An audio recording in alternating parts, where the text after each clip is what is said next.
Masiglang umaga po sa ating lahat mga kaibigan. Sumasa inyo ang palatuntunang CMN Pilipinas. Napapakinggan live nationwide via satellite at sa mga himpilan ng radyo ng Catholic Media Network sa iba't ibang lalawigan sa ating bansa. Araw po ngayon ng Miyerkules sa ika-28 araw sa buwan ng Mayo. Ako po ang inyong lingkod, si Ariel Ayala.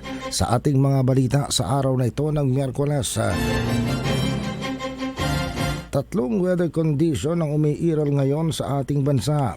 Sa Batanes at Tabuyan Islands, umiiral ang tinatawag na frontal system, kung saan dito nagkakaroon ng pag-uulap ng kalangitan na may kasamang mahinang kalat-kalat na pag-ulan, pagkulog at paghidlat.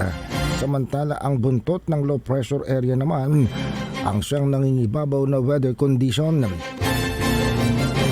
Sa Zamboanga Peninsula, Western Visayas, Negros Island Region, Basilan, Sulu, Tawi-Tawi, Palawan, Occidental Mindoro, Oriental Mindoro at maging sa lalawigan ng Romblon.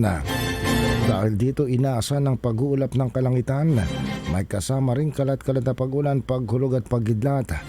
Kapag nagkaroon ng moderate hanggang minsan ay malakas na buhos ng ulan, sinabi ng Pag-asa na posible ang mga pagbaha at maaring pagguho ng lupa. Samantala, sa Metro Manila at sa natitirang bahagi ng bansa, ang pangatlong weather condition ang nararamdaman. Ito ay ang tinatawag na easterlies o pag-iral ng hangin mula naman sa silangan o sa karagatan ng Pasipiko.